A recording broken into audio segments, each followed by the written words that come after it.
So here's the big problem we run into. Sales guys love closing deals and follow-up sucks. Instead of trying to force the sales guy to do something that's out of his nature, just take it off his plate. And just automate it. It's the first podcast I've ever been on where everybody here had to be dropped off by their parents. Everybody here was born in the 2000s or the 90s at the Late best. 90s. I'm talking to Garrett. He's a great guy. Dude, he's like, yeah, I'm over finance. And I'm like, oh, cool. How old are you? He's like, 22. I'm like, Garrett's our CFO. he's like, you're over the dollars? Yeah. You take care of the dollars? It's so like, fun, you're dude. 22 years old. Garrett's great. We had two venture capitalists here. They wanted to invest in RILLA. And then Will walks up with Matt Rodio, who's our director of customer success. And he's like, oh, hi. And then they go like, oh, are you guys VCs? And they go like, yeah. And they start laughing. They're like, ah. Old guy alert. Yeah. And then they start laughing and they high five. I was like, yeah, dude, VCs, dude. And then they was like, let's go back to work. And they were super excited. Yeah. And I'm like, yeah, they're kids. And this is all like, this is like Disneyland for We've them. gamified. We've gamified RILLA. We've yeah. gamified the corporation.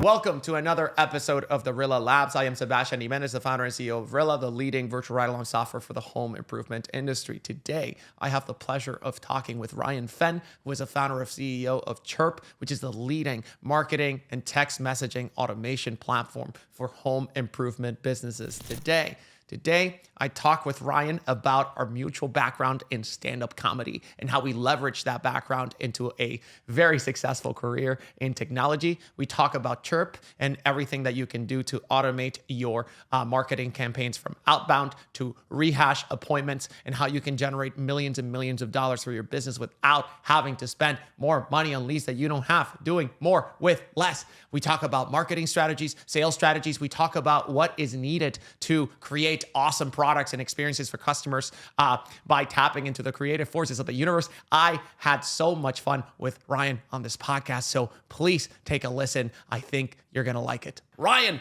welcome to the show, man. Thank you, Sebastian. Thank you for being here, man. Thank you for having me. I'm super excited. I'm super excited to talk about business today with you, but I'm also more excited about veering wildly off topic and just laughing with you because, like, everybody knows that I'm the funniest guy in home service, but I actually think you're the funniest guy in home service. A lot of people are going to disagree with that, but I think you're the funniest guy in home service. Thank you, Ryan. Thank you. So, no, this is good. So let's, so for the people listening, so everybody knows I talk about it. It's like my little marketing tag, you know, like Obama used to say, yes, we can. And you know, like Donald Trump's like, make America great again. And like my tagline is like, hi, I'm Sebastian. I used to be a stand-up comedian. And I saw you at the home service freedom event like a week ago with Tommy Mello in Phoenix. And I was so mad because I saw your speech and you did this little bit about like Tommy Mello, like calling you like his butler. And I saw a video of it and you were so funny. And I was getting so mad. I was like, is this one of these tech nerds that's funnier than me? Because it was way funnier than my stuff. And I was like, this is so annoying. How is one of these like computer science California tech nerds? Because that's my thing. I'm the funny guy. And then you told me, later I asked you to be like, hey man, did you ChatGPT that shit? Dude, like, he was so insecure about it, dude. It was ridiculous. He was like, wait, I'm the funny guy. I'm the funny guy in this industry. I'm the one. And you said, it was like, oh, I used to do stand-up comedy. And I was like, woo, okay. This is a pro. So yes, you do. I used to do stand-up comedy. You used to do stand-up comedy. It sucks because when we say that at first, now everybody's expecting us just be on, be like funny. constantly, be funny now. Tell me a joke. Yeah. But so if it's not funny, I'm sorry. We're gonna do our best. No, Tommy one time when he first met me, Aaron Gaynor was there, like all his buddies, like the Power Rangers of the trades. They were there in his house. And they were like, oh, you used to be a stand-up comic? And they were like, make a joke. Yeah, tell some funny. You're like, dude, I got paid for that and, stuff. And I was just like, oh, make a joke. And I was like, 24 hours of having slept. And it was like a horrible joke. And they all looked at me like, I can see why you turned into tech. You're like, dude, go fix a garage for me. Be like, garage door now. Fix a garage door right now. Do it. Do it. So talk about that. So I haven't seen this often, actually. Stand-up comedians turning into tech founders. What is it? Because I mean, we're on stage all the time and we're having fun. Yeah. What is it about the stand-up comedians that turns us into tech people? Because I haven't seen that often. I've only seen you and I actually do it. Yeah. But there's something to it, no? There's just no money in stand-up comedy. So I was like, Yeah. Yeah, I'm gonna have to feed my kids. So I guess I gotta be nerds, money. Right? You're like doing open mics, getting like a free pizza. Yeah, they're like, here's a Red Bull. Thanks. Dude, I remember the first time I got paid doing stand-up comedy. So one of the only times I got paid doing stand-up. Yeah. I was doing stand-up comedy in Washington Square Park. Like in NYU, because I just wanted to practice. Yeah. So I had heard Dave Chappelle, he would go out and do shows at the park because he just wanted to practice. And I was like literally doing my bit and people are just whizzing by. And this really sweet old lady just like put $20 like right in front of me. She thought I was a homeless person. She thought I was a crackhead. Just like just ranting. You're on a crackhead rant. It's just like, oh, another psycho. Here's $20. And the world's about to end tomorrow. Repent! You're like, oh, thanks, lady. I'm a professional comedian now. I've been paid. That makes me a professional. I was so excited. I was like, oh my gosh, this lady thinks I'm talented. And my jokes actually delivered money. She's like, is there somebody I can call? Is there somebody that can pick you up? Or do you have somewhere you can go? I was like, yeah, I made money. So... No, dude. So I do think there's something like when you bomb as a stand-up comedian, which I used to do pretty often. Maybe you less than me. Yeah. And I think it builds a kind of resilience that you need to be able to do anything kind of awesome. Yeah, totally. Yeah, for sure. Because it's like the scariest thing to do. Yeah. And then when you bomb, it's the worst outcome of the scariest thing. Yeah. It's like, so if you experience like the worst that could have happened, and you realize, oh, it's not actually that bad. Yeah. And so really you kind of learn like it's not as scary, like to approach situations like the worst case scenario isn't as bad as it's probably right. going to be. And when you're launching tech products, it's probably like that a lot. Yeah, you launch, like, oh, it sucks. sucks. And it sucks. Yeah. And it's like, oh, okay, cool. Customer calls. That resilience is definitely a huge part of it. So when you're bombed, to me, like my most favorite thing. So what was like the worst time that you bombed? I bombed at this bar one night, and like, so I went up and there was a pool table right next to where they had the mic set up, and there was guys playing pool. Oh, correct. Right? That sucks. And he was talking and like interrupting every joke and like completely killing everyone. And then like by the third joke, the jukebox kicked on and it was louder than the they mic. played the Oscar music for you. They're like, get the hell out of there, man.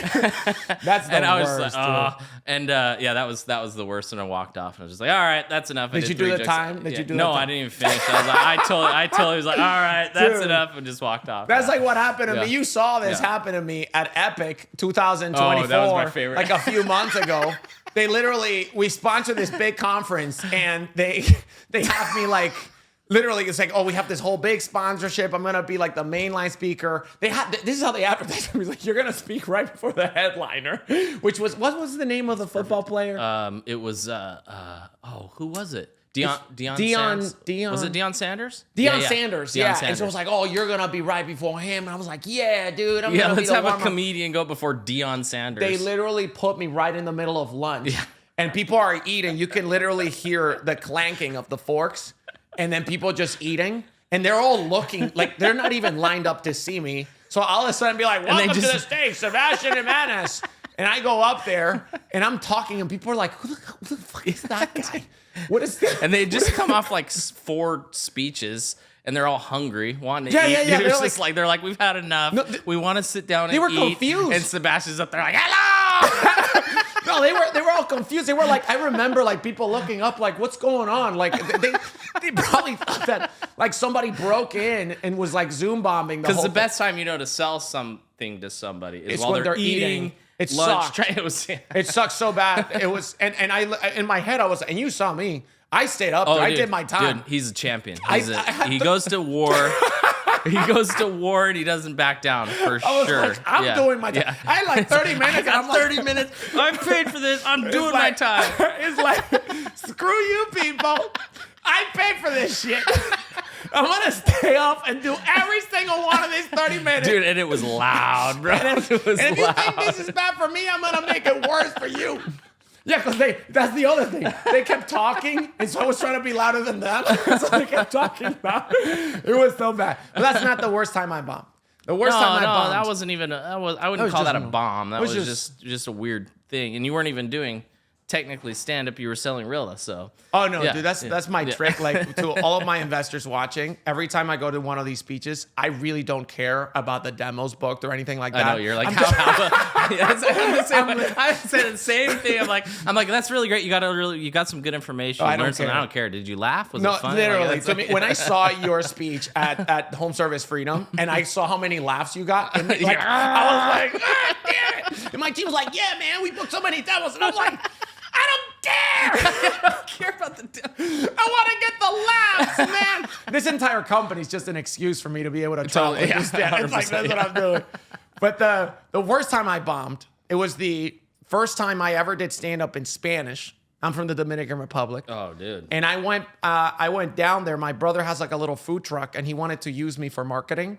And so he advertised to all our friends and family, everybody. He's like, yo, my brother, the stand-up comedian, he's down here just for this, to make a show here at the food truck. And he told me this like a day before. Remember, I've never done stand-up in Spanish. He tells me this a day before. He's like, hey, listen, man, I'm going to need you to do like a little bit of stand-up. And I'm like, okay, in Spanish? And he's like, yeah. And he goes, and I go like, wait, what? Like, I don't have any material in Spanish. He's like, well, I just invited some people to come over to the food trucks to just make something up. And I was like, how many people? And he's like, I don't know, like 500, 1,000 people. He's like, we rented the whole lot. Yeah, bigger than anything you've ever done in your life.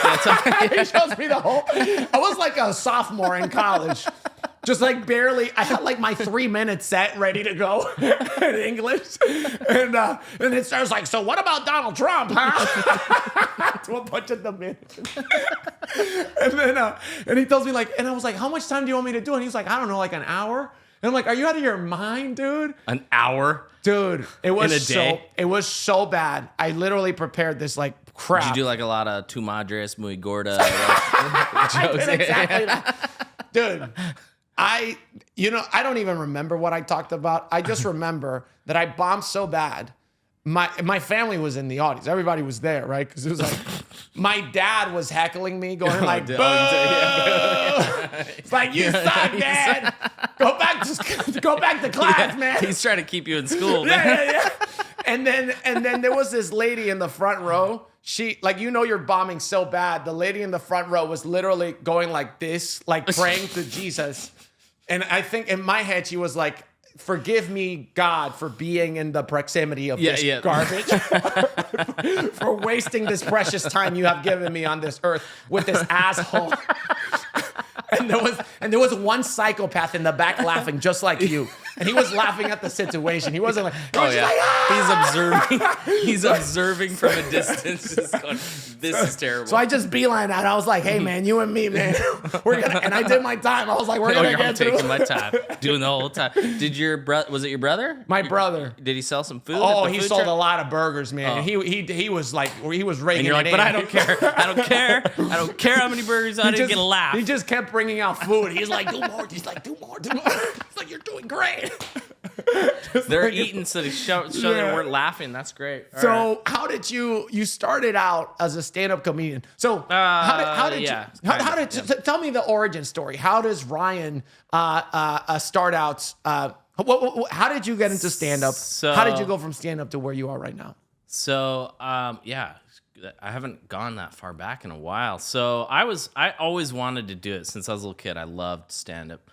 And I was pretending to go to college to make my parents happy. I respect that. And same. And I was walking by this guy, and he was like, "Oh, I heard this kid say, oh, I take a stand-up class."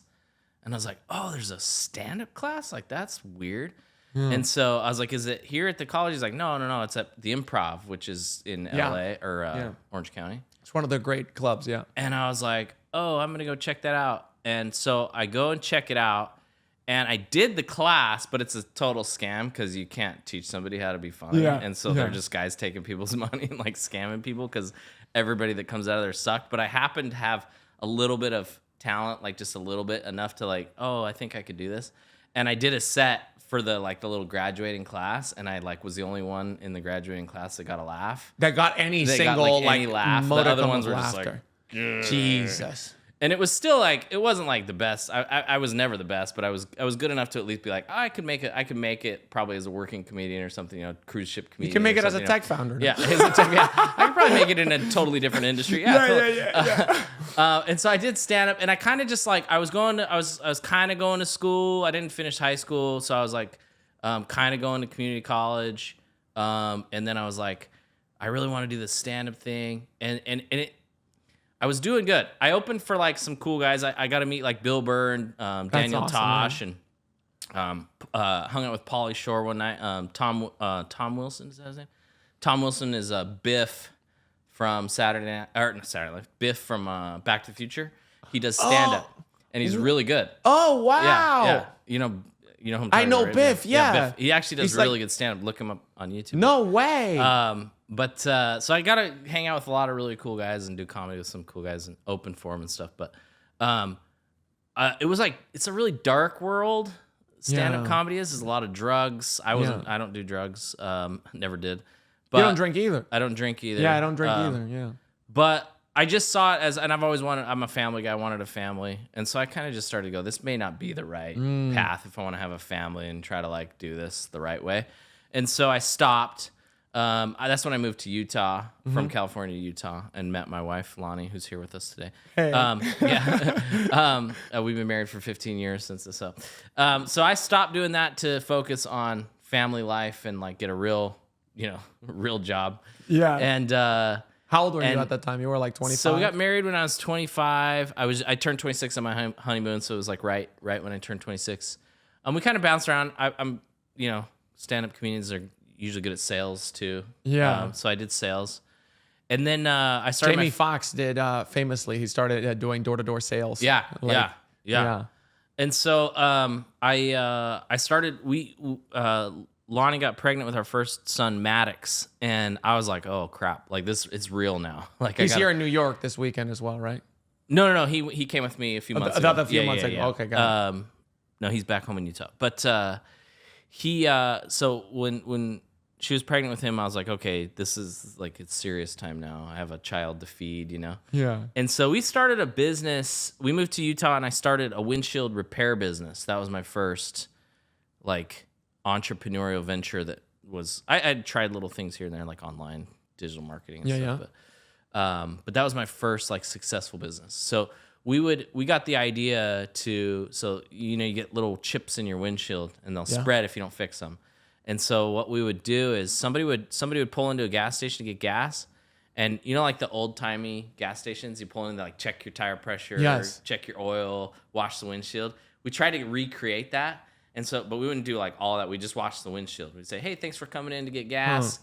As a courtesy today, we're washing everybody's windshields. And the owners of the gas stations liked it because it made it it's a little different than the gas station next door. Right. Oh, I get my windshield washed over here. So you pull in, we wash the windshield, and if you happen to have a chip on your windshield, and you say, we would just say, hey, by the way, you have a rock chip on the windshield. If you pull right over here after you're done pumping your gas, we can fix it for you in 15 minutes. Wow. So they'd pull over, we'd fix it for them. They'd either pay us cash or insurance will also cover it. So they, we'd make $40-$50 to do that, and we'd do 1 an hour.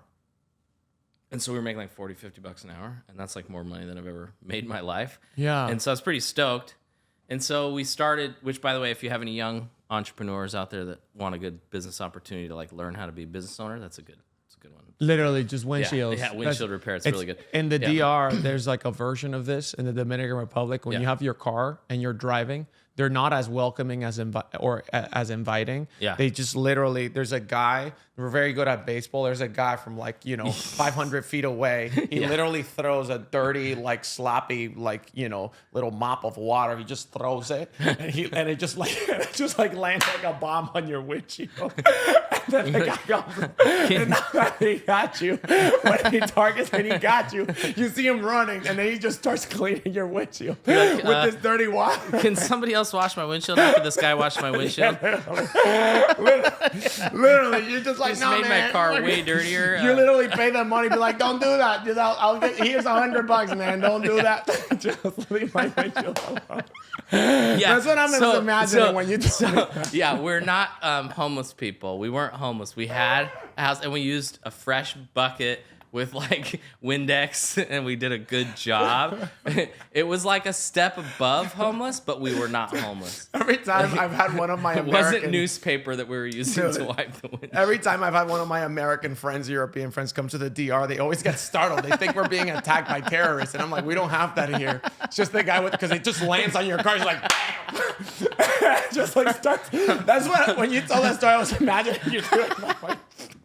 I'd be like, I got you. Yeah, I'm really just a crackhead. And,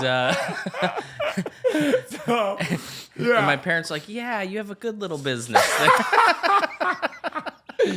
He's like, Mom, I terrorized 50 people today. Yeah. I started a business. I washed people's windshields in the streets. I know you didn't finish high school. That was like the only kind of thing in my memory bank that I could relate to. You know? So it was a little above that. Just slightly, but it was above that. Yeah. So we had on like nice shirts. Yeah. We were clean cut. But it was great business. We got into like once we had like 4 or 5 gas stations, then like some dealerships, like the Toyota dealership approached us and like, hey, we have our service drive. People coming in for oil changes and other service on their car. Why don't you have somebody there to offer windshield repair? So we post up a guy at the dealerships, and then we got into like 9 dealerships, and we were doing pretty good. We had technicians at these places, and they would fix windshields. And so then I got the idea. I was like, this is a pretty good business, and I like the idea of digital marketing. I had messed around with it before, and I could make websites and do different things like basic internet marketing, affiliate marketing, that kind of stuff. Yeah. And I was like, man, I want to teach people how to do this. Like instead of like trying to grow this business, like let's start a online course. Yep. On how to start your own windshield repair business. So I started a windshield repair course. I would just do the videos out of my bedroom. How to do the repairs, how to do insurance, what you should charge, how to get a gas station, how to get a dealership, all this stuff. And I made this course, and I made like $2 million selling that course to like people that wanted to start their own windshield repair business. What was your demographic? So former stand-up comedians. Yeah, former stand-up. Are you failing at everything you do? What's the demo for the windshield business? That's awesome. It was crazy. We did Facebook ads, and we didn't do any targeting. We did male 25 to 55 United States. That was our targeting. And we'd get leads for like $1. And then it would filter down through a process. They would watch a webinar. They would watch, they would attend to make sure it was like a good fit. But we found that most people that did start it were just, just normal dudes that like, in their 30s or 40s, probably didn't go to school, weren't professionals in anything, and just wanted to have the freedom of owning their own business. And most of them would start, and it was like we had a lot do really well where they scaled their business and actually made, like we had one guy that was making like $1 million a year. Oh, wow. But like most of them were just guys that were like, hey, I just want to make, $1,000 a week, and I don't want pressure from, So it was a good opportunity for people like that don't really want to like, And like it is scalable, but it was just good. And we had some husband and wife teams that did really well. It's a good business. It's like awesome. You can do really well with it if you stick to it. So the course went really well for me, but the way that I was selling it was the lead would come in from Facebook, and then we would text that lead, as fast as we could. Right. To be like, hey, thanks for your interest in our course. Right. Here's a link to a webinar. Watch this. It was a 45-minute webinar. Yeah. And so that texting was the key to like the conversion. So we would spend about $100 to $200 on Facebook ads and sell a $2,000 course. Wow. So the conversion was really high. We were really profitable, and it was because we were texting the leads really fast. And so then that was the next idea. I was like, okay, if this is working, and we were following up, we were creating like automations with like we were kind of duct taping together a bunch of softwares to make it work. And we'd follow up. Like if they didn't watch the webinar, we'd follow up with them. Like, hey, did you get a chance to watch the webinar? We'd send them a testimonial video, and put them through a sales funnel, sales process, so that they'd come out the end prepared for the sales call. Because if you got on a call with them the moment that they come in as a lead, they're too green to the idea. It's too fresh. They have no idea what it is. So we have to educate them. 45-minute webinar, and then it's like, okay, is this something you're interested in doing? And so when they're buying it, they know what they're getting into. It's, they've gone through this process. And so it worked so well for me. That's when the idea for Chirp came along. I was like, well, if selling through text messaging and working for me, I imagine it's going to work for other people. So for those who haven't heard about Chirp, what is Chirp exactly? So it started as like a basic texting automation platform, right? And it's become a lot more than that. We've been developing every day for the last 6 years, different features, different functions. But really, at the end of the day, what it is, it's a sales enablement tool. The idea is to increase conversions on leads. So you have your marketing in place, right? That's generating leads, and that's great, and that's necessary. Our job comes in the moment the lead is generated. Okay. We want to make sure we're contacting the leads as fast as possible. So we call this speed to lead. Yeah. So speed to lead is like, if you wait even just a minute to contact a lead, the chances of converting drops by half into minute 2, and then minute 3 is down to a third. And so you want to make sure you're contacting your leads within the first 1 minute. So if they're on your website, if they're filling out a form on Google, on Angie Leads or whatever it is, they're raising their hand and saying, I need service. Yeah. That lead's going to kick. You want to contact them in 1 minute. What's from what you've seen, what's the average from contractors that you've talked to a lot of contractors, you know their numbers because a lot of them are on Chirp now. Yeah. What's like the average contractor out there in American home service businesses? How long is it taking them to get back to a lead? 3 to 30 minutes. Wow. And we call it the danger zone. Yeah. Because you can still make money in the 3 to 30 minute zone, and it can feel good.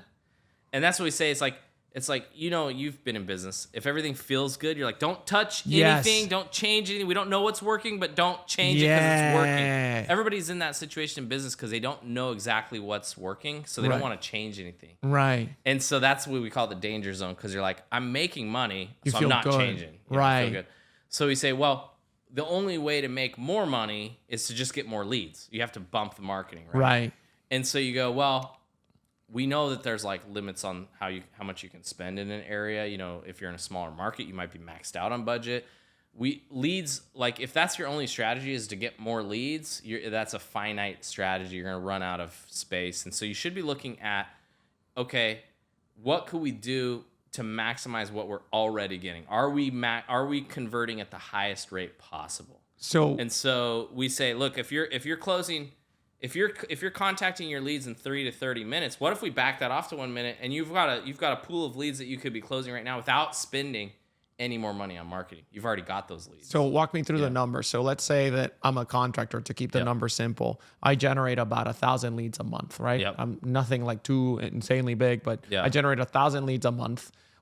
And let's say I'm in that danger zone of let's say I'm reaching out to them in 3 minutes. I'm a really good contractor. I have my operations ready. So I have people calling them or doing some manual labor to actually contact them really, really fast, which 3 minutes for a human being, that's pretty fast, right? And I feel like I'm doing a good job. That feels good. Yeah. You're so okay, cool.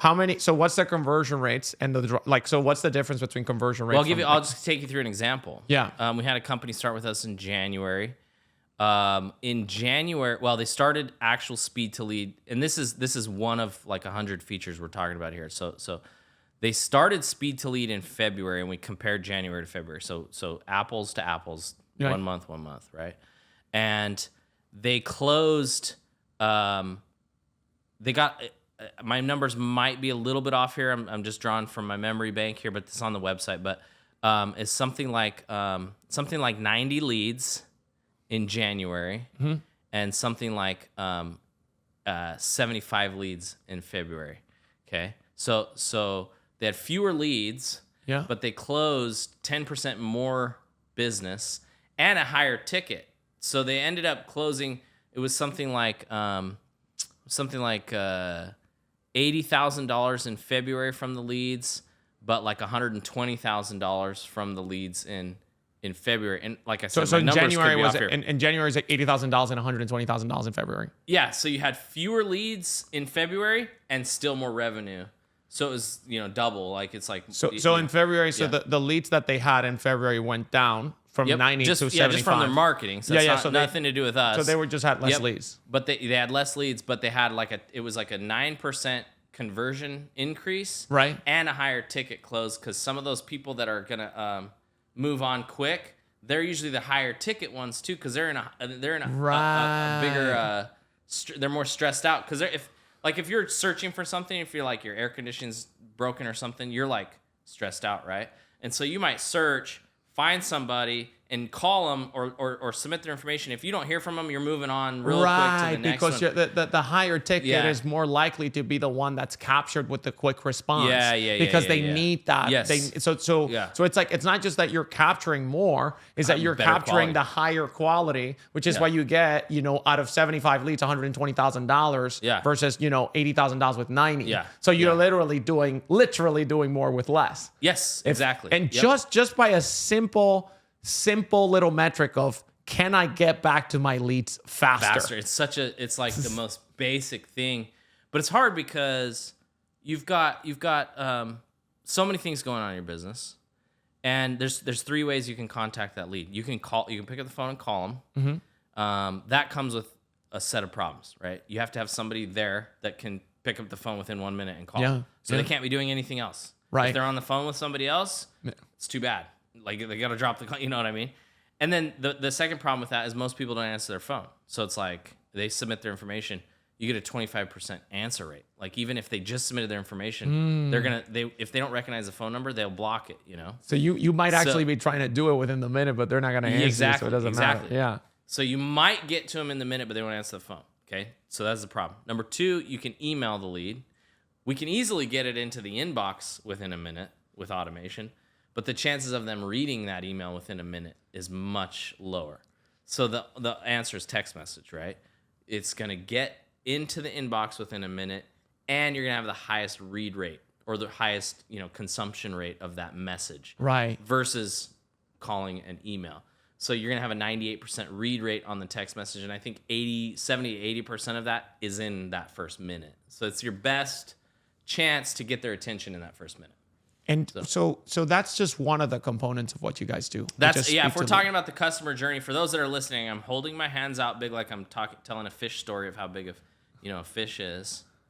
And then I'm the first inch is what we're talking about. Speed to lead. Chirp does things throughout the whole customer journey.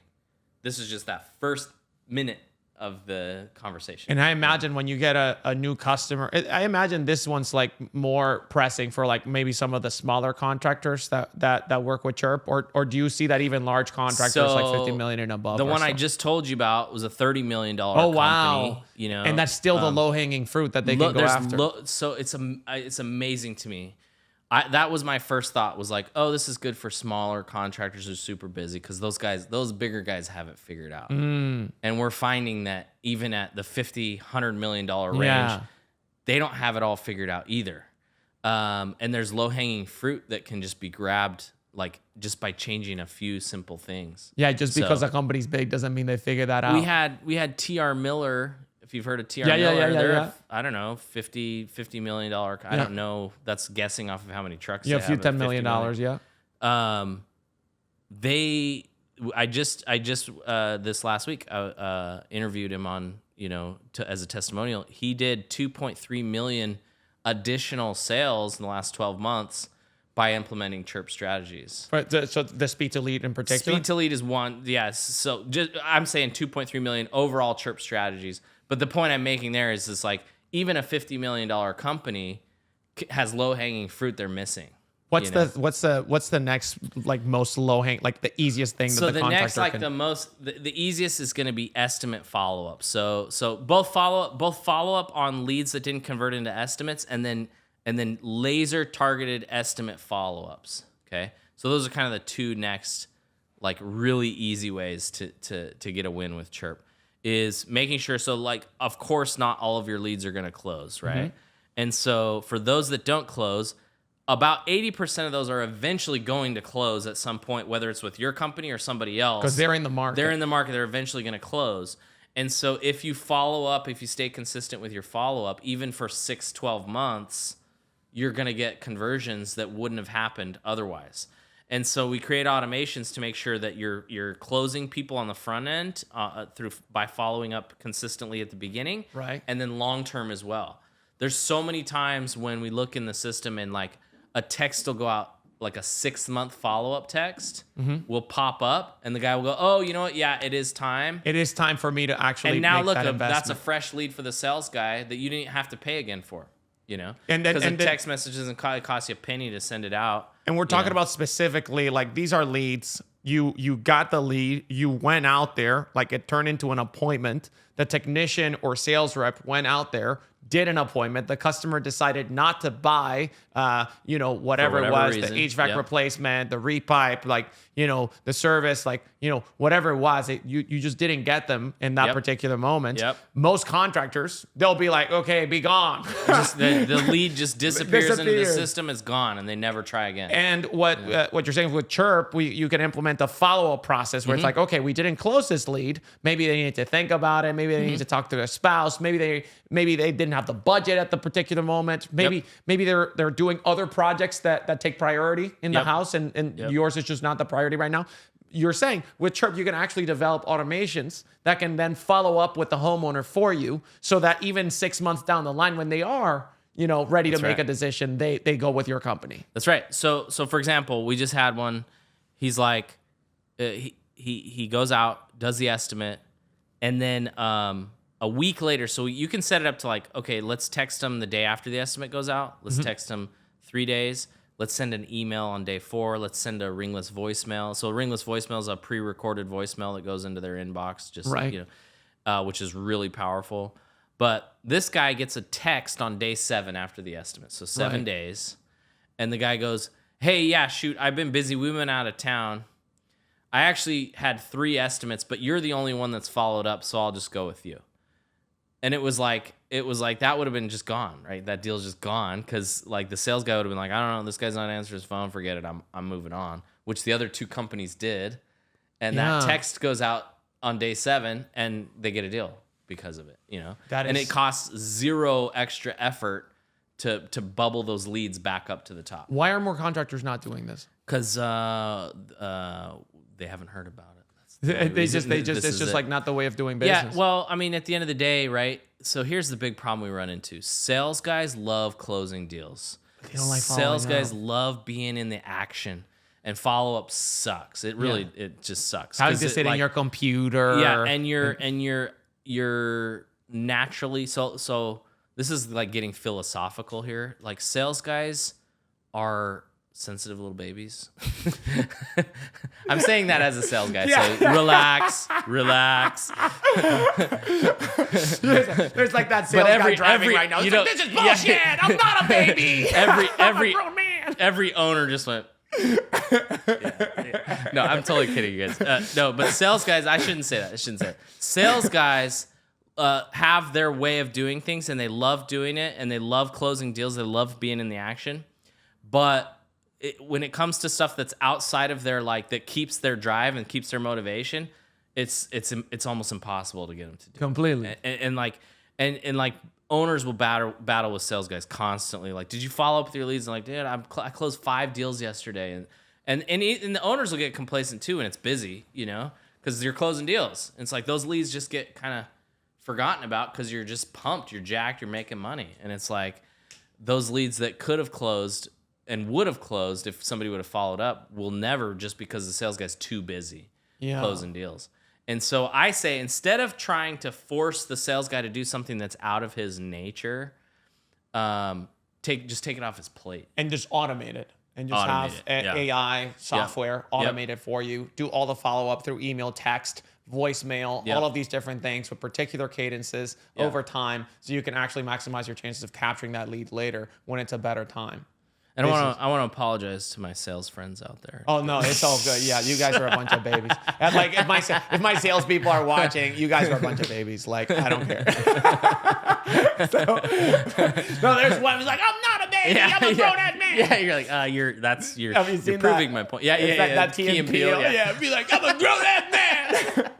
Be like, shut up, man. Eat your beans. Be like, I'm a man.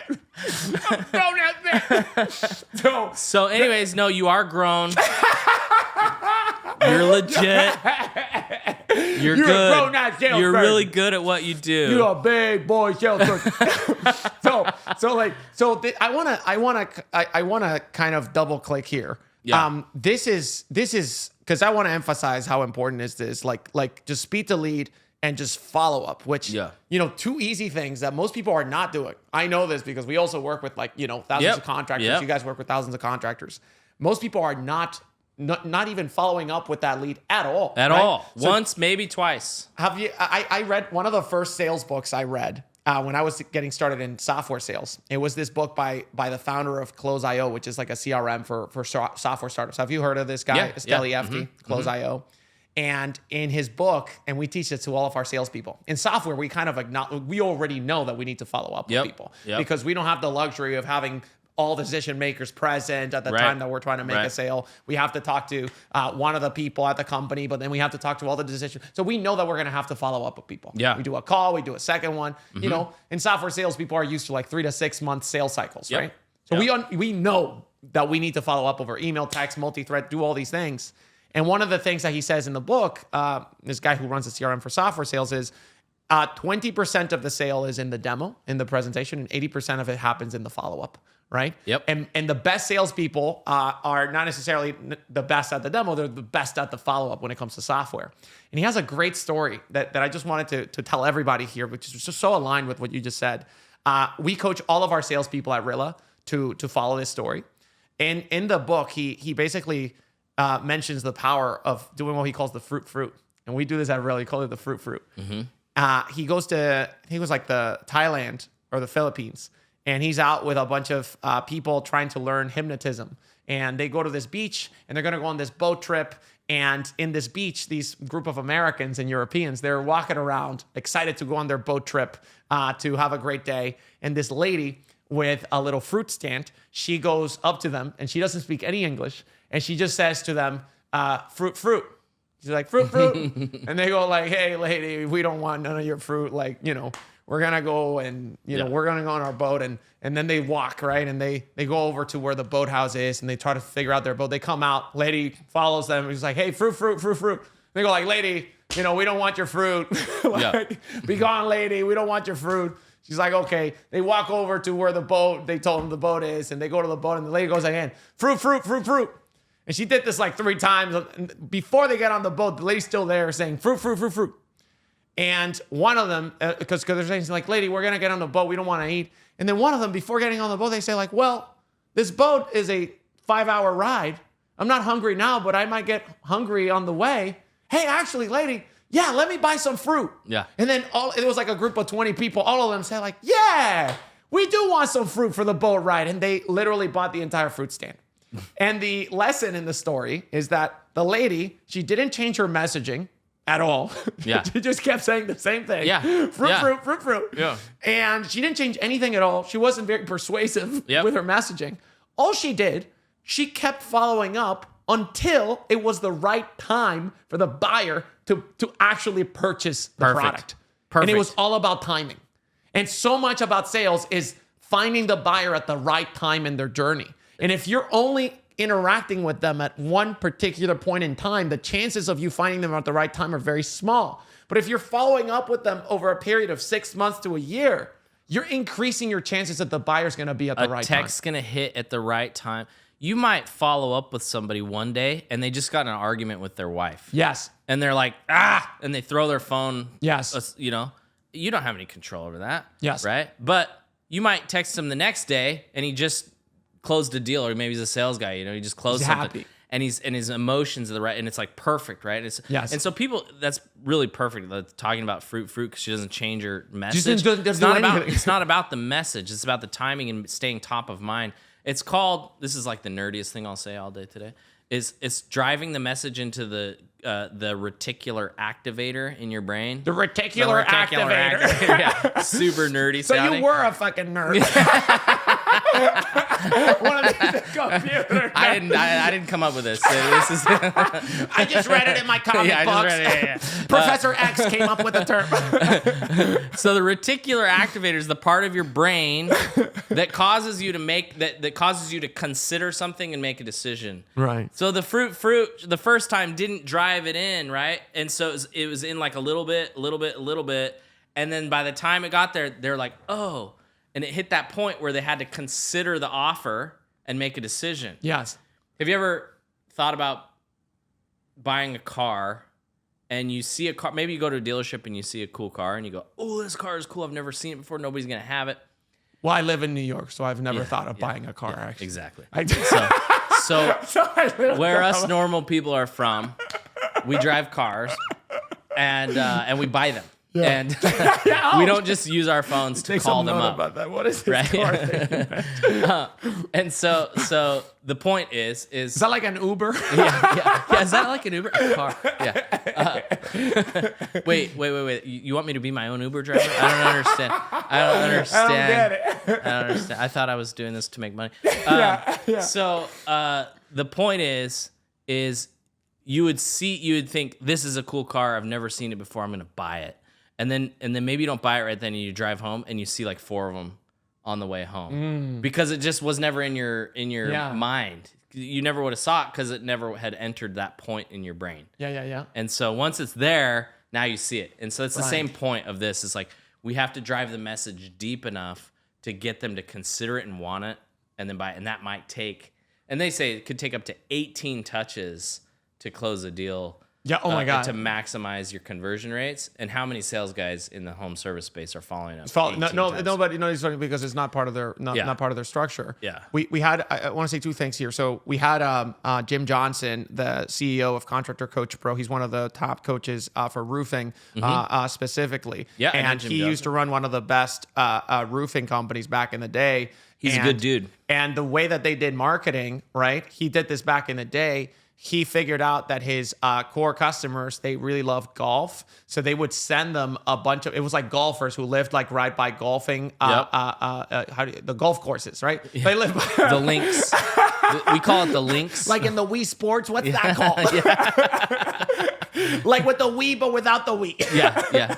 I think it's grass they play on, right? Yeah. There's a little bit of not sand something you there, see a lot here in New York. Yeah. And so he would go to these like towns where there's like these big golf courses, and he would follow up with people, sending them like golfing equipment and sending them little golfing cards and and he would follow up with people, and he was never like a one call closer in that organization. He was just like, oh, we're gonna build a relationship with a customer over time, and we're gonna keep following up with them, and eventually they grew it to like one of the largest companies in roofing ever, and just following that strategy.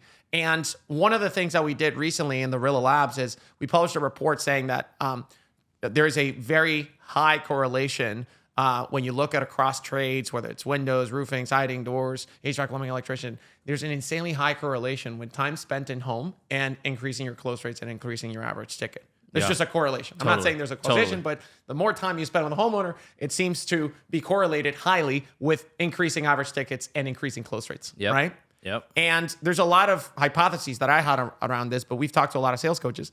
One of them seems that literally just spending time with somebody, just getting more of their mind share, makes them trust you more. Yep. Because, if you think about the people that you trust in your day-to-day lives, you trust yourself a lot because you trust your wife, your family, right? Mm-hmm. You trust your friends. You trust your business partners. Why? Because you spend a lot of time with these people. Mm-hmm. And you're bonding. Bonding literally means spending time with somebody. So imagine you extrapolate from this and you say, hey, if I want to spend a lot of time in home with the person, why not spend a lot of time when I'm not at home? Yeah. And the only way to do that is to drive a really excellent follow-up strategy. Yep. Where even just a little touch is like, I'm here. I'm here for you. I'm here. Yep. It's fruit. That's right. You know what I mean? Fruit. That's right. And that's a really good point, because people will worry so much about the copy of the message, and that's important. But what's more important is that the message is getting there. That it's just like hitting them. Yeah, it's fruit. Like you said, it's like she just said the same thing. Yeah. So send in your text message like, well, what should I say in the text message? Well, what would you say to your friend? And it like pull up your phone and just like, what would you send them? Like, you don't have to create some sales copy that's like, some crazy Russell Brunson, ClickFunnels, crazy sales copy or whatever. Just come up with, what you would send to your friend in a text message. Is that one of the biggest bottlenecks for people to start building campaigns on Chirp? They get caught up in the copy. No, it's not too bad. That's not too bad because we've created. So from day one, I said I want it to be easy, but I also want it to be really, really capable and have like a lot of functionality. And so there's kind of a sacrifice of ease that's made when you make it really functional. Because you go, I can make it really easy, but not do very much stuff. And I opted for, I wanted to do everything. I want you to have full freedom to create whatever you want to create within it, but that's going to come with a little bit of a learning curve. But to combat that, I created share codes. And so if you build a campaign, there's a share code attached to it, and I can share that with another contractor. And so there's tons of contractors that have built really cool campaigns that are willing to share their campaigns. Interesting. And so basically you hand this code to somebody and it just builds that campaign in their account. Interesting. With all the steps, all the timing. Yeah. So when we start somebody on Chirp and we set them up, they're getting started with a bunch of already pre-built campaigns. It's like a public playlist on Spotify. Yeah. And we don't share your campaigns unless you give us permission. And some people don't, and that's fine if you don't want to share your strategies. But there's enough now that you can start with lots of really cool strategies, and you can tweak them to what you want them to be. Change the wording a little here. Maybe you don't want to be as aggressive as the other guy, whatever you want to do. But they're there. And so you can say, I want a speed delete campaign. Boom, here it is, set up. And the campaign, for those people that are not familiar with Chirp, it just means you literally create a sequence of steps. A sequence of steps, text message, email, voicemail, tagging. So there's all kinds of like non-communication steps that can happen. Like, let's push it into Service Titan at this point, or let's pull it out of certain. Let's do this. Let's alert the technician that this happened, or let's alert the customer service rep that this happened. There's a bunch of different things that are that can be a campaign, right? And there's different triggers that can trigger the campaign, and that's really so our major differentiator. There's a lot of automation. There's a lot of talk about AI and automation. Our major differentiator in home service is how deeply we're integrated with Service Titan, House Call Pro, Jobber, all these field service management softwares. Sarah's coming up soon. This gives you the ability to trigger the exact right follow-up at the exact right time. So that's what we're trying to accomplish here. So can you give folks an example? Yeah. So we were talking earlier about the importance of like technician being in the home, getting to know somebody, building a relationship of trust. Yes. So if I follow up, I want to be that guy following up. I don't want to be the other sales guy. Right. And so I can, because I'm so deeply integrated, I know can who say, exactly who who it was, when the estimate went out, how much the estimate was for, what job type, what business unit. And now I have a specific campaign for that specific scenario. For that specific set of customers who are like a higher ticket kind of, because I mean, if you're a home service business, some of these home service businesses, you're going to be running like 12 different products that you can sell. Yeah, I don't want to follow up on a full replacement the same way that I do on just a simple repair. If it was or a UV light, or if I'm a plumber and HVAC, I don't want to just send out. I don't want to send out a HVAC replacement follow up on a plumbing job that I just did. Or the estimate that I sent out. So we're getting down to the line items, the job types of business units, the technician, the tags, the amount that's on the estimate, and that's letting us create laser targeted campaigns. So we can say, hey Julie, it's Brian, your technician that was in your home, or your comfort advisor. I was in your home yesterday. Wanted to just, reach out and make sure he had all your questions answered. Is there anything that's keeping you from moving forward?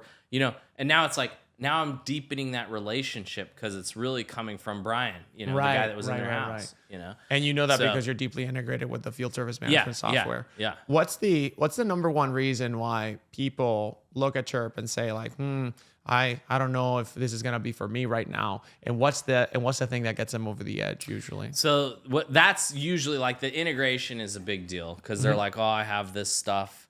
I don't want to make huge changes in my business, right? And so it's hard to, it's like if I was to go to somebody with Service Titan and say, hey, I want to sell you my new field management dispatching software, they're gonna be like, dude, I am so deep into this thing. Yeah. I can't. If I hated it, I couldn't change if I wanted to. Right.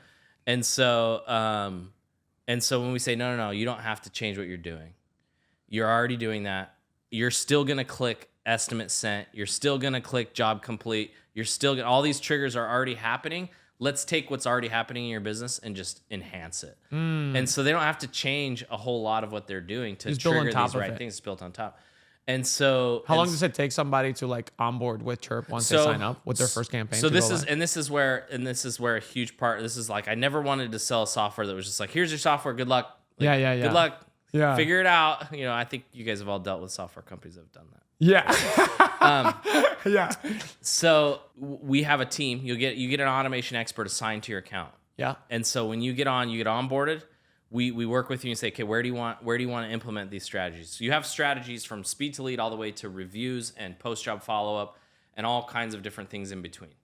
We have abandoned calls, missed calls, job canceled. We want to, if you want to increase your financing pre-approvals, we have the right time to send that out, or to help you sell more memberships, right times to send out. So we're gonna consult with you and say, where do you want to focus some of this first setup, right? And you'll work with your automation expert for it's up to 8 weeks if you need to, but usually it's that first 4 weeks we get a lot set up. And so we get a lot set up in that first 4 weeks with your automation expert. And then after you've got all like the core stuff that you like set up, then he's there as you need him going forward. If you go, hey, I got this cool idea for this automation I want to do, and you don't yet know how to do it, you can reach out to your expert and say, hey, help me set this up. Yeah. And he'll help you go through it and set it up. So you're not ever on your own to figure it out. We want you to learn it and do it because it is better if you're like thinking of a cool idea and you just go, cool, I'm going to set that up. It's faster, but you're never left alone. So that makes a big difference. And that's like, people are like, I'd love to have all this stuff. It's like with Tommy. He's like, dude, we have so many strategies that we've built. Tommy, home service, freedom, garage door expert, A1. That Tommy, big Tommy. Tommy Bell, big with the big muscles. Gronk. If he's got so many strategies, and he's like, well, I'm trying to do this home service freedom, I'm trying to teach people how to do this stuff, but they need an internal tech guy to build everything that we have, you know?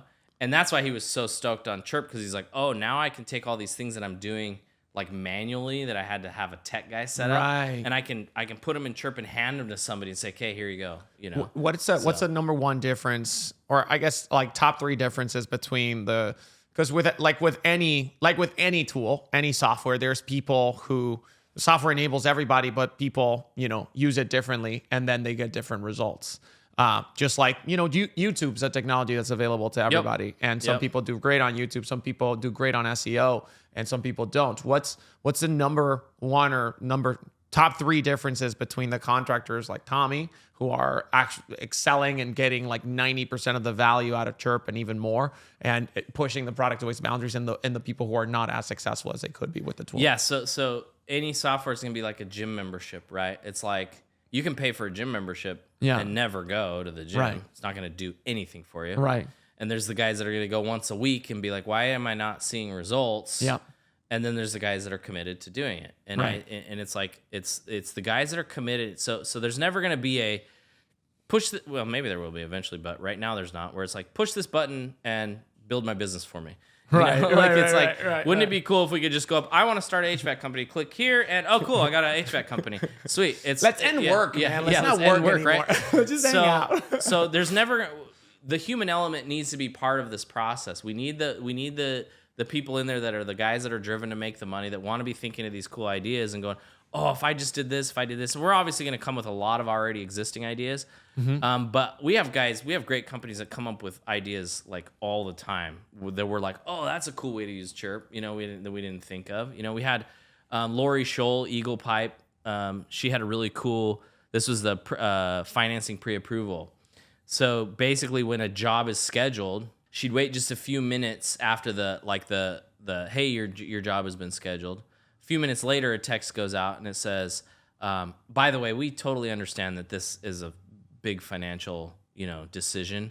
And we understand that financing, or that, you may not be able to, I don't know what the exact wording is, and you don't want to say they can't afford it, but the exact wording is something along the lines of, it's a big financial decision. If you think financing could help you, we have a great financing company to work with. Click here if you want to get pre-approved. And she like saw a major increase in pre-approved. This is before the appointment even happens. This is just when they schedule, right when they schedule. Ah. So now they're clicking that going, oh, cool. Now the comfort advisor's showing up to the house and they're pre-approved already. How easy is it to close a deal with somebody that's already pre-approved? Yeah. And everybody knows financing. It's like with financing, you get what you want. With cash, you get what you need, right? Financing, can increase the ticket by quite a bit. Yes. And so just by sending that text out at the right time. So to go to your point, the people who succeed with it are the ones that are learning it, they're understanding it. They're not just going, set it up for me, I don't want to deal with it.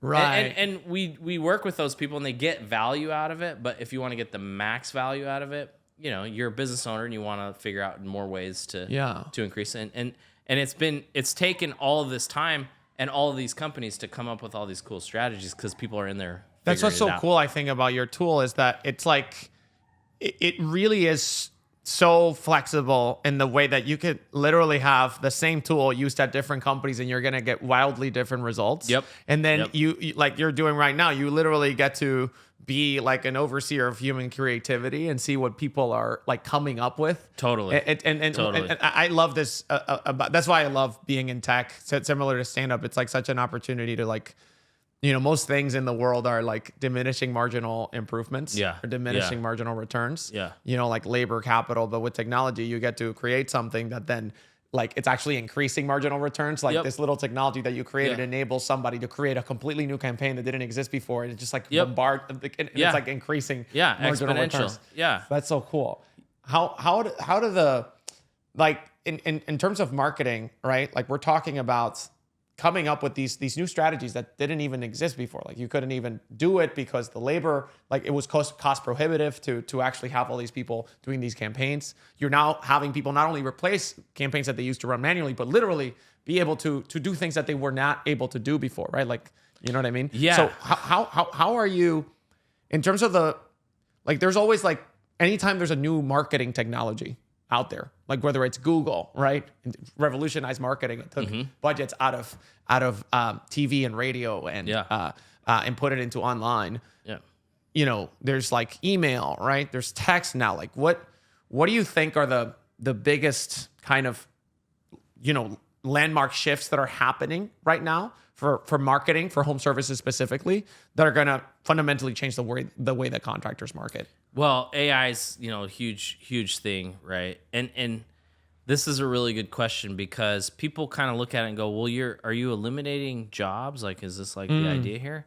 And that's not at all what it is. We're not trying to eliminate jobs. We're trying to enhance human beings and turn them into superhumans that can accomplish a lot more. Yeah. We're always going to need the human, but we want the human to be doing human things. Right. That we need a brain for. I just think it's sad to see somebody that's sitting there that's doing like tasks that are just like super basic. It's a waste of a human brain. Like the humans in our business are our most valuable asset, and they are the most powerful computers. Their brains we should be pushing them to their limits. And so if we're having them do robotic tasks, like that's a waste. Yeah. And so if we can look at it and go, okay, all right, this person couldn't sit down and call 100 leads today. Yes. But they can click a button that then sends a text message to 100 people. Yep. And then they can respond now to those that are interested. So let's say we send out 100 text messages and 30 respond or 20 respond. Now they can have 20 meaningful conversations. Yep. Rather than sitting on the phone and calling through 100 people and then having those meaningful conversations in between robotic work. We've condensed that whole task down to an hour or whatever it is, right? And so now we're turning them into a superhuman that can just accomplish so much more with their time because we've enhanced their capabilities with software. That's such a great point. Like Aaron Levy, the founder and CEO of Box, one of the top SaaS companies out there, he super in bed with AI. Box is a documents management solution similar to Dropbox. There's a lot of people who do this. And one of the things he said, in software specifically, where everybody's talking about like the automation of the SDR role, the sales development representative. And for home service contractors, that's the equivalent of like the call center. It's like all this, we're going to automate the call center because it's an AI agent that you're going to talk to. And the AI agent is going to take care of the entire call center. Same thing that is happening in software sales. It's like, hey, instead of having people cold calling, you're just going to have an AI agent do all of your automatic outbound for you. Right. And Aaron Levy said, oh, people think that this is going to eliminate sales jobs. Quite the opposite. What's going to happen is software startups, because their outbound is going to be so much more effective now, which is powered by AI, they're going to have to hire more salespeople to be able to take more of the demos and more of the appointments that they generate with this outbound kind of. And so you're actually going to have to, the rate of hiring is going to go up because the AI is enabling, like similar to what you're saying. Totally. Before, it's not like the human being was not even, it wasn't even possible to do this before with a human being. It's like this financing campaign. This was like not possible for somebody to every day sit there, be like, let me send you a text message now right after the appointment got booked. So it's like the AI is now expanding what the human beings going to do, which actually allows the human beings who are going to be doing the human things of like meeting at the appointments, they're going to be able to spend less time like approving you for financing and stuff like that. That got taken care of. So now you actually get to do more of the human things. Yeah, it's the scarcity mindset that AI is taking over jobs. And it's like, no, it's turning us, it's making us have to be better. Yes. But we still have to be there. It's not like, because if you look at it that way, you go, well, they're going to automate it all the way up to this. You just have a CEO and then everything else is AI. And then you go, oh crap, the AI came up with a way to automate the CEO and now I'm out. It's it's not gonna happen. It's the complete opposite, like you said. We automate and then the human becomes better at what they do, because now, okay, imagine how much better a CSR or a call center rep is gonna be if they have 10 meaningful conversations every day. They're gonna get way better at closing deals, right? Whereas you're going, hey, call 100 people, and then every hour they might talk to somebody, right? Now we're saying, let's send out 100 text messages. Now you have 10 conversations. Have those 10 conversations. Now they're way better at their job than they were. And so it's just shrinking that amount of time, and now they're just superhumans. And so it's not, and now they're going to be better and better. And so or they can have 100 conversations a day that are meaningful because the AI actually took care of all the grunt work. Grunt work. Yes. Right now it's grunt work is what it is. Have you seen people create a completely new position because of like Chirp, somebody who like is a automated campaign marketing manager? Yeah. People they have hired people just for Chirp. And that's a job that didn't exist before, right? Didn't exist. We created a job, just like SEO. There was no SEO. Exactly. One SEO agency. Like there's like a whole like marketing agencies, like a whole industry devoted because a new technology SEO came up, and now you needed experts to actually know how to operate it. Now you literally, because you are allowing people to do these new things that were not even possible, now you need people to manage. It's like a new job. And the more complex the campaigns get, the more people you're gonna have to, And the scarcity mindset guy is gonna go, oh, now I gotta hire somebody else. And you go, well, isn't the whole idea of hiring to create more revenue in your company? If it's not creating more revenue, what's the point? So you should be looking at this going, I'm getting an insane ROI from Chirp. We have, like I said, the guy did $2.3 million in additional sales. That's more money that goes into the business. More money that goes into marketing. I mean, like generate more leads so you can. It's the cost compared to how much he brought in. It's just business, right? It costs me less, so I'm gonna keep doing it. We had the same thing with like RILLA. We in our marketing we literally say the end of ride-alongs, right? It's like very punchy, and I love pissing people off, the end of ride-alongs. You're all dead. The ride-alongs are dead. But what you realize is how people actually use RILLA. They still do their physical ride-alongs. We have like coaches, for instance, like we talk about this, or we're gonna publish a podcast where we talk about like the differences between the virtual ride-along, the physical ride-along. Most of the RILLA coaches who use RILLA, they're still doing their physical ride-alongs, right? So the virtual ride-along hasn't replaced the physical ride-along. Physical ride-along they do when somebody like really needs help and they're really struggling. You have to go out there and helping with the technicalities, right? But when I tell people, it's like, but the virtual ride-along, right? It's not that you're going to replace the ride-along. You're going to do way more ride-alongs than you used to do. Because the physical ride-along, it takes you 3 hours. With the virtual ride-along, you can actually do it in 3 minutes, right? So if you can do a virtual ride-along in 3 minutes, you can actually, instead of having 2% visibility over the totality of the points, you can have 100%, which was not possible before. It wasn't When we saw this, and now you have like way more data because you have way more conversations that you have access to, and you have way more opportunities for coaching. What we saw at this point is that companies have started hiring a new position, which is called the RILLA coach or the virtual sales manager or the virtual sales trainer. And we have companies that have literally built like Power Selling Pros and Grosso University and Top Rep. They literally have built Alan Rush and Chimneys. Like they literally have an entire business line that's devoted to doing virtual ride-alongs with people because now you can have a virtual sales manager as a service. This position, this was not even an imagined thing that you could do, like a virtual sales coach. Like that's their entire job. It's like their job is like, you need to learn how to use RILLA and then coach people. You're not eliminating jobs. You're making humans better at what they do. You're using them for what they can do as humans. Yes. And letting the robots do the grunt work. Let the machines do the machine things and the humans do the human things. That's right. Can I say one thing about RILLA? Like my favorite thing about being here at RILLA Labs. Yes, go ahead. It's the first podcast I've ever been on where everybody here had to be dropped off by their parents. There's Will there. He just turned 25. You do have the wise, the wisdom coming, all the profound and the wisdom coming from David. He's 30. David's great, man. RILLA's, you're celebrating your 28th. 28th. Whoa. Everybody here was born in the 2000s or the 90s at the best. Late 90s at the best. Friends and Seinfeld was over. I've literally never watched a Seinfeld episode. Never watched it in my life. Garrett, I'm talking to Garrett. He's a great guy. Garrett's like what, 24? He's like, yeah, I'm over finance. And I'm like, oh, cool. How old are you? He's like, 22.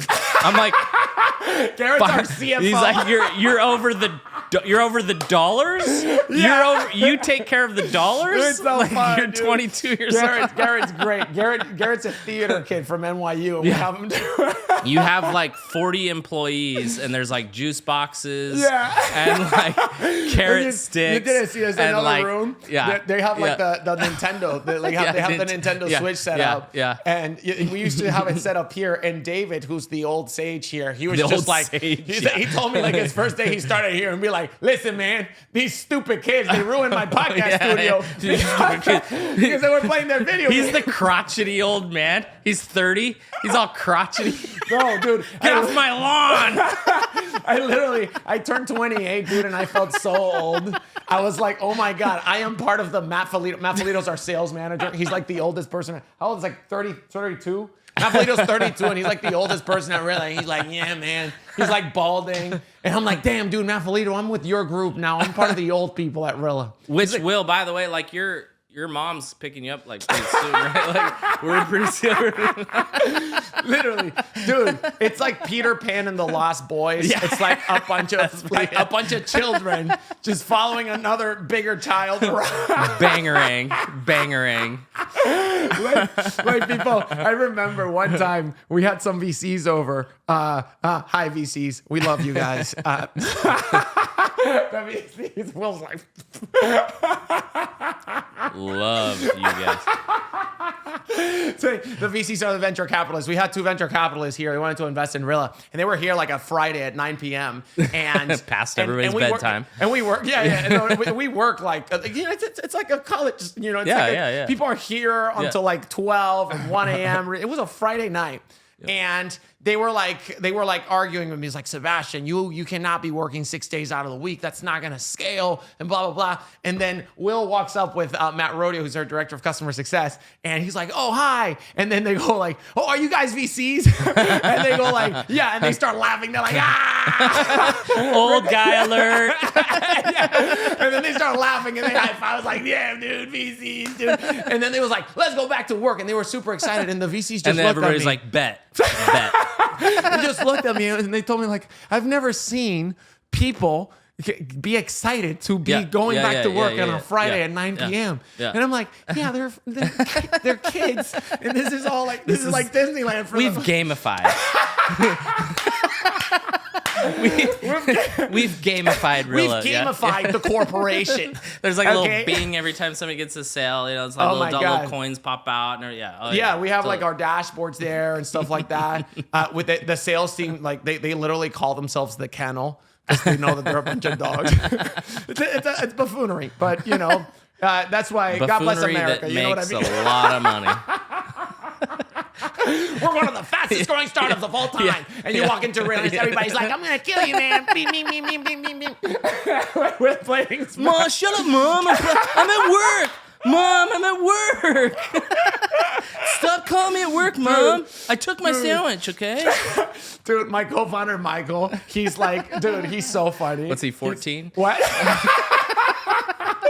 He's my age, but he's like, we're all like children in spirit. Michael, he's so funny. He does all of our AI. He's like one of our secret weapons. And Michael is like one of these weird, like kind of like tech people. Like he plays video games. He wears like Pokemon shirts and like the whole like shebang.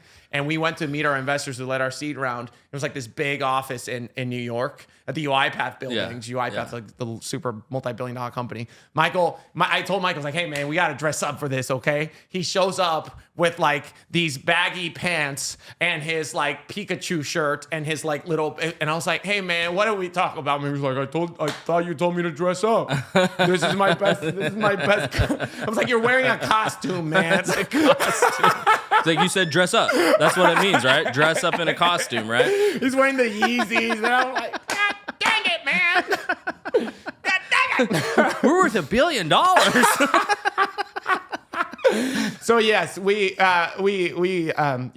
support the young at this company. It's great. The young and disaffected of America. Welcome to. We are hiring at RILLA, by the way.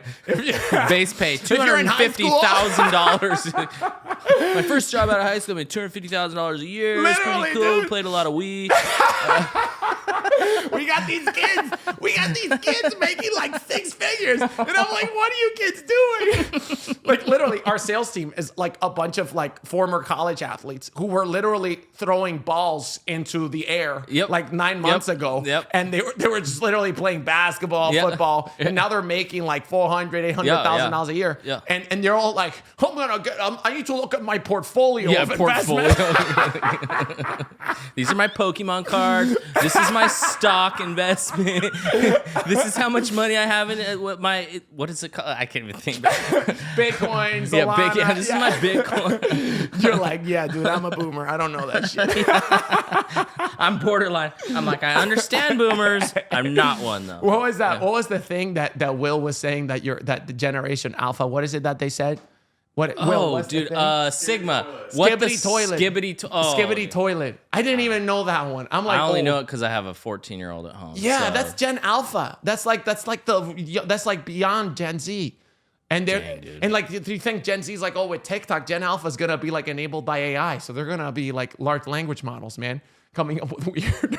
Yeah, dude, I'm trying to figure that out, like how to like just disappear into like the prairie or something. You know? I don't know. Yeah, dude, I'm worried. I got those. And what's the Sigma? Is that what they say? What the Sigma? Yeah, I didn't know this. My wife just told me that my 5-year-old. I just learned this today from Will. Me too. Yeah, my 5-year-old son apparently says "what the Sigma" instead of "what the heck." What the Sigma? What the Sigma? I didn't know that one, man. Dude, I don't. You see, I'm no old too. Yeah, I don't know that. You're crotchety. You're 28, dude. You're on the downhill. I'm balding. I'm balding. So, Ryan. So with Chirp, people can basically increase their speed to lead and increase that speed to under 1 minute to answer. They can do what people call a rehash program, which is following up after you go into the home and have a conversation with a homeowner. But like you mentioned, this is a very big fish, and you can't eat it all in one sitting. So what's the next most impactful item that people can actually take on with Chirp? So we have implementation or different things to do throughout the entire customer journey from start to finish. We have if you're using a review company, we can replace all the review. We do all the same stuff that a review platform would do.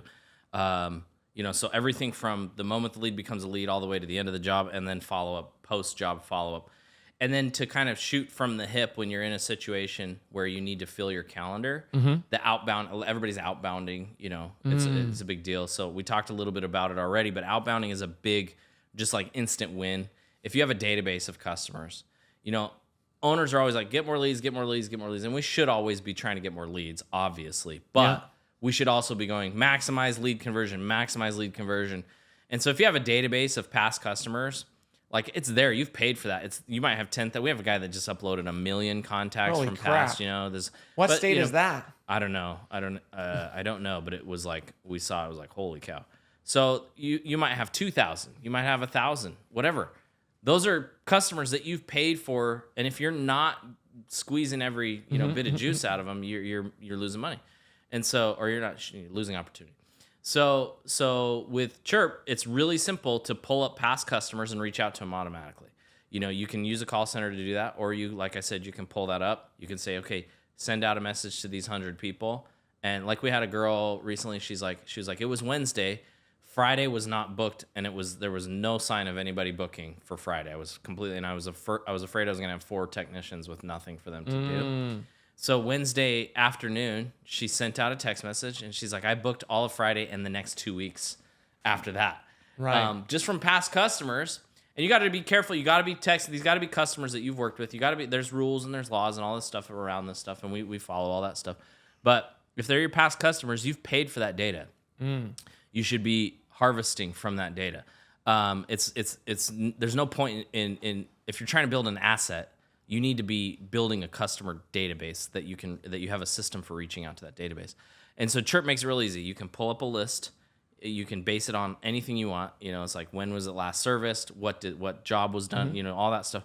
Pull up this list, and it's all integrated, so it just pulls over, and then you just go send a text message. We have a guy, Dustin Miller. He's been with us since like the beginning. He's like our oldest customer, and he's like, yeah, I've never had a slow shoulder season because of Chirp. Basically, shoulder season rolls around. If I'm not booked, I'll pull up a list. I'll send out a voicemail, and it's cool. He'll do stuff like, hey, like it's one of those things, and this is key. This is like really important because as you scale, it's really hard to be the down home guy.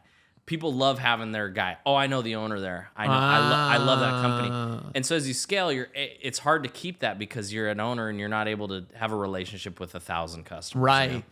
But if you send out texts and voicemail with you, it keeps that personal feel. So he'll send out a text or a voicemail and it'll say, "Hey, it's Dustin. It's been a little while since we serviced your home. Just want to let you know we're doing a little thing for our customers right now. Hit us back and we'll get in and do a tune-up for really cheap," or something like that. That's just like really personal from the owner, and you can't do that as an owner to 10,000 people, And so that really, really helps you maintain a good brand. One guy, when somebody books, he has a text message go from a different phone number that's basically his phone number, and he has a video as the owner that he did. It's just a selfie video, and he's like, "Hey, my name is such and such. I'm the owner here. I just wanted to say thank you so much for booking with me. We really take pride in servicing our community. This is my family," and he introduces himself as the owner to this new customer. And it's just this really cool way to drive your brand deeper. That's so cool. I have it reminds me of a story. I met this contractor. He sold his company in Florida and then to one of the big private equity firms, and then he's starting up a new HVAC company or general home services company in Phoenix. And one of his strategies is the company's called Fix It Frankie. Yeah. And he's gonna have all the technicians literally with the name tag Frankie. So when they show up to your house, it's like literally you're talking to Frankie. So it's like literally like you're the guy. Yeah, it's you. You're the guy I saw you on TV. Yeah, you're Frankie. Oh my God. Which is like keeping that, which is so important. Which technician did you talk to, Frankie? I got him right here. As a matter of fact, he's right here. Let me get him. What a pain to manage all that database on service time and be like, who's on the job? Frankie. Just like 1,000 people show up. Just like, hi. It's like sounds like a Rick and Morty episode. And so like that's so like, you think about like, the contractors that, again, one of these things is this one of the things that you knew that was going to happen, or did you see like contractors naturally wanting to experiment and create these campaigns with Chirp that led you to this idea like, oh, outbound, like Chirp for outbound? Yeah, none of this stuff was like, oh, this is my idea. It's like we discovered, well, let's say our users have discovered these along the way. Like I wasn't even, when we first started Chirp, we weren't even like home service specific initially. It was like we'd sell it to anybody that would buy it, And it wasn't until Oscar came along. He's a carpet cleaner, really, really cool guy out of Denver. And he was like, hey, why don't you integrate into my software house call Pro? And it was like, oh, cool. And that's when that whole thing started. And then he had all these ideas, and then it just snowballs, right? So it's never, we're just discovering these things along the way. You know? That's one of the things that, like, you know, that's why I love having you here, because we share this little thing, which we used to be stand-up comedians. And one of the things that I think that makes, to me, going from stand-up comedy to tech made so much sense. Yeah. Because to me, it's all about doing what you're describing, which I call it chasing serendipity. Yeah. Which is in stand-up, it's the only art form where you have to literally practice in front of a crowd. Like you can paint in your room and write in your room and like do poetry in your room. Musicians spend most of their time alone, just like figuring out the music. But with stand-up, you can't be like a psychopath talking to yourself in the mirror, like, how's it going, guys? Yeah. And you know, and nobody responds. Like, you have to go out there, even when the joke's not ready, you have to go out there in front of the crowd and do the joke. And it might be a great concept of a joke, but it's not gonna land. And once you fail and you bomb that first time on that, you know, Wednesday at 3:30 p.m. show, right, on the open mic, you're going to have a hypothesis like, oh, it didn't work because I didn't do the setup right, or I didn't do the punchline right, or I didn't hold the mic properly, or my timing was off, or my tone was off, or the syllable of the last word. And there's so many little things in stand-up. Like when people see stand-up comedians, it sounds natural, but it's like like 1 hour of material takes like literally a year of practicing by the best comedians. Yep. And so one of the things that I think is really cool of how you've built this product is that it follows that tradition of like, you know, we're going to put something out there into the world as fast as possible. Just something basic, some technology, some tools that you can kind of start experimenting with. And with that crucial contact from the market, right? Then you're going to start learning. Yep. Because that's where the magic in stand-up comedy happens, is when you have the contact with the crowd and you hear the silence or you hear the laughter. And then you hear a little bit of laughter and you start pulling in that needle, and then that's how you start chasing serendipity. It's the craft of stand-up does not happen when you're writing the joke. It happens when you're telling the joke to the crowd and failing, and then figuring out the failure or the success from there. And so like how you've built Chirp is like literally listening to customer feedback, being able to like understand it. Yep. And so many, I mean, this is a good lesson for I think entrepreneurs out there, technology entrepreneurs, home service entrepreneurs, like, you know, so much of what makes great companies great and great products great is not that it was a genius that sat there in a room and thought of, you know, a good idea.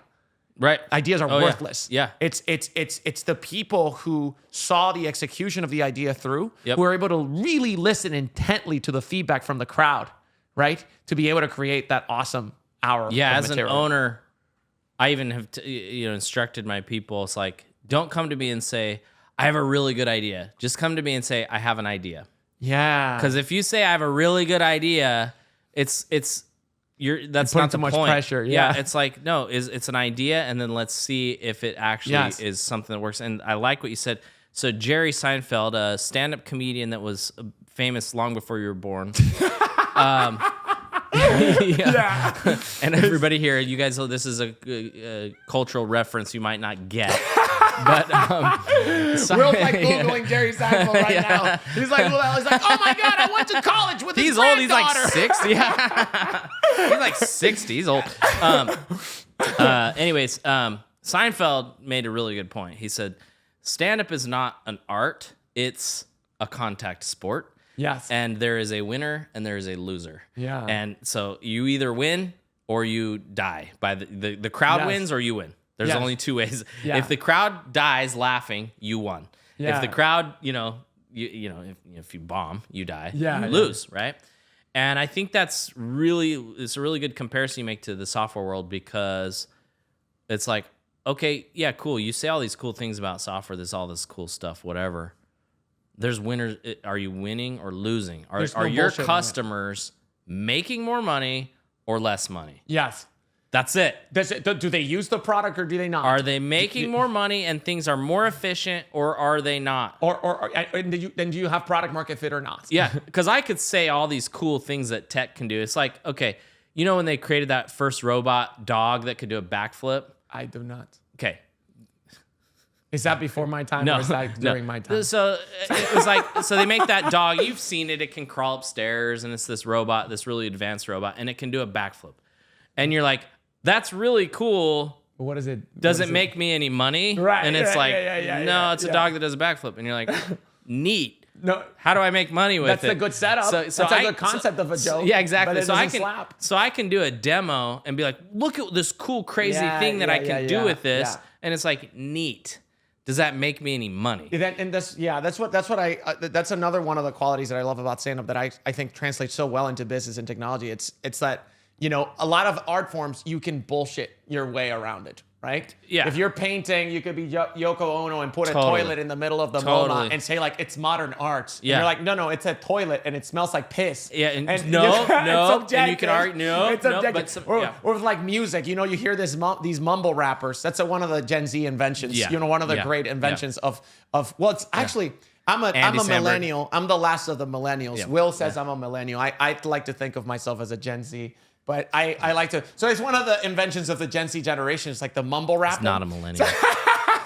and so people try to, so like it's a subjective stand-up. It's not subjective. Yeah, no. It's like, did they laugh or it's like very binary. Yeah. Did they laugh or did well, they it's funny know? to me. And yeah. You're like, no, but the crowd didn't laugh, so you weren't funny. Yeah. Yeah. So you didn't win. So the same thing with products, with software products. It's like, do people use it? Is it actually, you know, can they actually learn how to use it? Can they use it? Can they actually do a workflow with it? Does it become a habit for them? Does it become repeatable? Does it actually drive ROI or not? These are very binary things. Yeah. And it's very, very hard to get to that, you know, point from 0 to 1. And I think that, you know, comedians have a particular tolerance for this kind of like grunt work and failure that it requires to like do something genuinely great, which is, I think, why I think one of the reasons that you guys have such great success is because, you know, it's like what we started the conversation like, how do you go from stand up to tech? And you said a funny joke. You said that, it's stand up, instead of you don't make money. Yeah. But I think that's also really important. Jensen Huang said to a group of Stanford students recently, he said, people with very high expectations of themselves have low resilience. Jensen Huang is the CEO of NVIDIA, which is now the second most valuable company in the world who does the AI chips. He said to a group of Stanford students, people with high expectations of themselves have low resilience. And I think one of the things that you and I had early on is that in comedy, you have very low expectations. You understand that you're going to be poor for like 10 to 20 years if you really want to do it. Yeah. And so when you go into this market of innovation where you literally need to spend years. I mean, Chirp, you've been around for like 6 years now, right? Yeah. Where you just have to spend years, like literally trying to figure out all the nicks and knacks and doing the windshield and getting the guy. 6 years in this, but 15, 20 years of like leading up to it. I think that's so important because, again, it's not the idea. It's not being the smartest person in the room, the most talented. It's the one that's able to get the most iterations with the market, just like the one that's able to get the most reps as a stand-up comedian out there to make the best special. Totally. And so I think that's one of the things, and I love your story, and you guys are taking off like wildfire.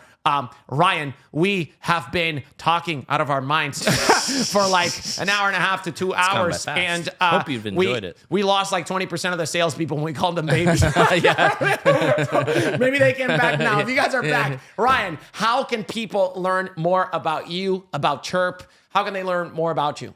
Well, the first thing we do is we do a demo. Part of going back to what you're saying, our success has been because other companies are having success with Chirp. We don't do paid advertising.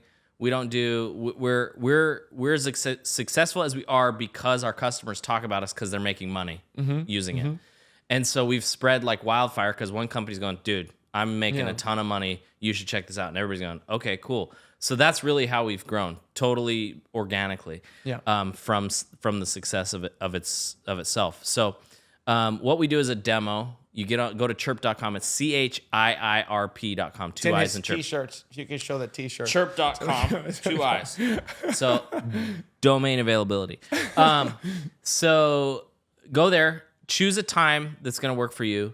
Even if you don't have one of our CRMs that we're integrated with, there's usually ways we can work around that using Zapier or other webhooks and different things to make things happen for your business. So if you don't have one of the field service management or CRMs that we are integrated with, book the demo anyways because we can still probably help you implement a lot of these strategies in your business. And then go on there, pick a time that works for you. We're very low pressure. Because we're really good at follow-up. No, we're low pressure. We want to consult with you. We want to determine like what you need in your business now. go through the different strategies, and then kind of, figure out if this is going to be a good fit. The last thing I want to do is take your money and have it not work for you. Mm-hmm. And so we want to go through that first and make sure that you're going to be a good fit. So take that time with us, pick a time that works, and then we'll get on with a guy from my team, member from my team. They'll go over it with you. And then if it works out, we get you started. It's like I said, a month to 2 months of, you'll be up and running within a week and using strategies, and like a month of tweaking and finding more ways to use it. And then it's go time from there. You're using all kinds of strategies at that point. So go to chirp.com and book a demo. It's your best thing to do. Chirp.com and book a demo. Ryan, thank you so much for joining us this today. This has been a fun one, Saturday. Sebastian. Yes. Appreciate it. Thank you so much. We are here in the very sweaty and very hot happy RILLA birthday. Labs. Oh, thank you. Happy birthday. Thank you still celebrate those, right? You're still young enough to appreciate. I forgot that it was my birthday, You're still young enough to appreciate No, I literally forgot. I was literally doing ride-alongs with a customer in Ohio, and that was my birthday. I was just the cool thing is, Will, you had a birthday too this week. Yeah. Between the two of you, you're like 40. Yeah. So... yeah. So, guys, thank you so much for tuning in to another episode of the RILLA Labs. It was awesome having you here, Ryan. Thanks, Sebastian. We will see you next time. We'll see you. Thank you so much for watching another episode of the RILLA Labs, where we try to unpack the science of sales and sales data and sales technology to help you run a more efficient home improvement business. If you want to learn more about RILLA, go to RILLA.com. That's RILLA.com and book a demo. If you're interested in how to leverage virtual ride-alongs for your business and the power of AI. And if you want to learn more about our future episodes, please subscribe to this YouTube channel or follow us on Spotify and Apple Podcasts. And you can learn more about all the data that we publish at RILLA.com/reports. Thank you so much for watching, and I'll see you next time.